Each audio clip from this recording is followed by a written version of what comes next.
Hey guys, welcome back to another video. और आज हम लोग बात करेंगे वन पीस चैप्टर 1171 के स्पॉयलर्स की। और स्पॉयलर्स आउट हो चुके हैं और ये चैप्टर इसी वीक संडे को आ रहा है। सो हम लोग स्टार्ट करते हैं इसके स्पॉयलर्स पढ़ना। देखते हैं कि इस चैप्टर में ओडा सेंसी ने क्या कुक किया है। तो सबसे पहले तो इस चैप्टर का नाम हुआ रैग्नेर। लोकी के हैमर का नाम है, जैसे थॉर के पास हैमर था वैसे लोकी के पास एक हैमर है, उसी का नाम रैग्नेर है। फिर इसमें सबसे पहले तो लिखा है Imu says Elbaf will never affiliate with world government because they are connected with the D. Elbaf को उन लोग कभी एफिलिएट करने का ट्राई नहीं करेंगे क्योंकि they are connected with the D. तो मेरे को ऐसा लगता है कि पास्ट में 800 साल पहले जब वॉर हुई थी उस टाइम पे एल्बाफ का बहुत ज्यादा बड़ा रोल हुआ रहेगा। शायद Elbaf I think Joy boy के साथ कनेक्टेड हो, क्योंकि एंशिएंट जायंट्स का भी मेंशन हो चुका है, तो वैसे ही कुछ लिंक होगा। और ईमू ने इस बार ट्राई किया हेरल्ड के थ्रू, बट वो फेल हो गया।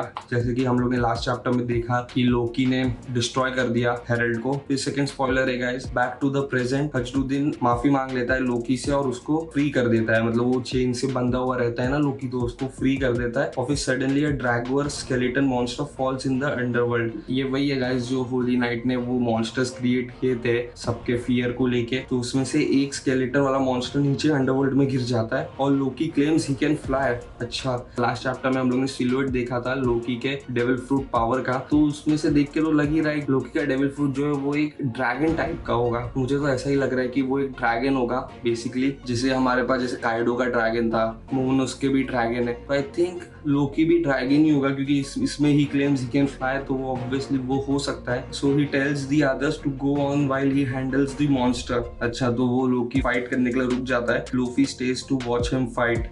और भाई लूफी लोकी की पावर देखना चाहता है। Loki finishes him with Niflheim attack using Ragnir that freezes the monster. Luffy is amazed with Loki's power. और भाई इसमें लोकी अपना फिनिशिंग अटैक यूज करता है और रेग्नेर से और उसको फ्रीज कर देता है और लूफी चौंक जाता है ये पावर देख के। और फिर ब्रेक है नेक्स्ट वीक। सो इसमें हमें तो ये देखो, ये सब देख के तो क्लियरली मालूम पड़ रहा है कि अभी भाई एकदम मेन फाइट चालू होने वाली है। एल्बाफ में हम लोग प्रेजेंट में आ चुके हैं, पूरे मतलब बैक स्टोरी दिखा थे सब, वो सब खत्म हो चुके हैं। अभी सीधा मेन फाइट चालू होने वाली है। जैसे कि हम लोग देख सकते हैं बाकी सब तो बैटलफील्ड पे जा रहे हैं ऊपर, और अभी लोकी और लूफी भी ज्वाइन करेंगे बैटलफील्ड। और इसमें देखने को मजा आएगा गाइस हम लोगों की। लोकी का डेविल फ्रूट कौन सा है वो इस बार रिवील होगा, फिर लोकी की पावर्स रिवील होगी, बहुत चीजें है भाई। वन पीस एकदम क्रेजी जा रहा है भाई।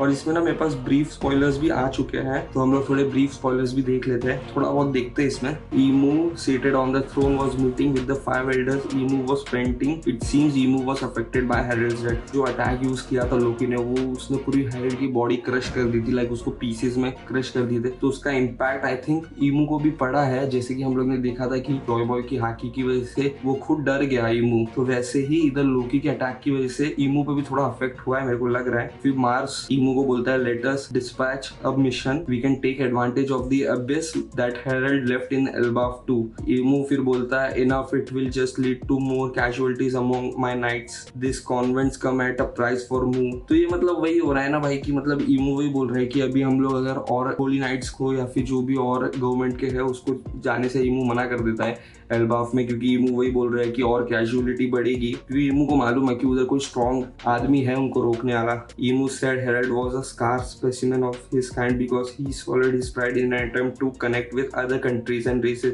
Emu also talked about giants in Elbaf. Those beings are warmongers at their core, a race of warriors. Mindlessly taking them in will only destroy us from the inside.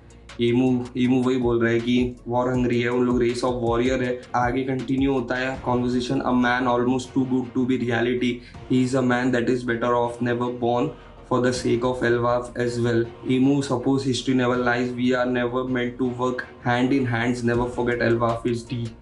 तो ये सब कुछ conversation है ईमू की। और इससे तो हम लोग को मालूम ही पड़ रहा है कि भाई जो हेरल्ड था उसने अपनी प्राइड सोलो कर ली। मतलब हेरल्ड ने तो वैसे ही सोचा जैसे ओटोमी ने सोचा था कि डिस्क्रिमिनेशन खत्म हो जाएगा लोगों के बीच में, तो फिशमैन और ह्यूमन साथ में रह पाएंगे, वैसे हेरल्ड ने भी यही सोच के खुद के सोल को गिव अप कर दिया उसने। मतलब हेरल्ड ने तो यही सोच के किया था वो खुद को सैक्रिफाइस कर देगा, बट वो यूनाइट कर देगा खुद की कंट्री को ह्यूमंस के साथ। बट ऐसा तो भाई ऑब्वियसली नहीं हुआ, क्योंकि ईमू के प्लान्स कुछ और थे, उसको आर्मी चाहिए थी जायंट्स की। एंड ऑफ द चैप्टर और ब्रेक नेक्स्ट वीक। मतलब भाई जनवरी में हम लोग कम से कम आधा जनवरी खत्म हो चुका है, उसके बाद एक चैप्टर आ रहा है और फिर इसके बाद एक और ब्रेक रहेगा। ठीक है भाई, कोई बात नहीं, हमें इतना इंसेंट चीजें देखने को मिल रही है, तो ब्रेक भी बनता है। चलो कोई बात नहीं। वैसे भी ओडा सेंसे की तरफ से ब्रेक नहीं था जनवरी के स्टार्टिंग में, वो तो शोनेन जंप की तरफ से ब्रेक था, न्यू ईयर था, इसकी वजह से। ये चैप्टर पढ़ के तुम्हें क्या लग रहा है? मतलब मेरे को तो ऐसा लग रहा है भाई अब फाइट एकदम इंसेन फाइट होने वाली है। बस होपफुली सांजी अपनी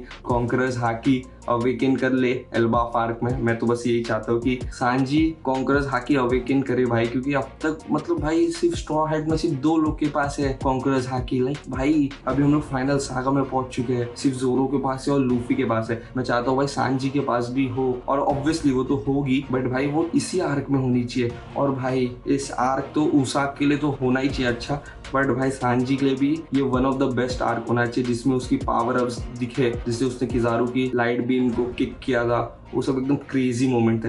तो वैसे ही बहुत सारे क्रेजी मोमेंट इस आर्क में भी हो, ताकि और मजा आए फैंस को। So that's it for today guys. मुझे बताना है कि ये वीडियो कैसी लगी और ये चैप्टर कैसा लगा, मुझे कमेंट्स में भी बताना। तो मिलते हैं नेक्स्ट वीडियो में, तब तक के लिए बाय बाय।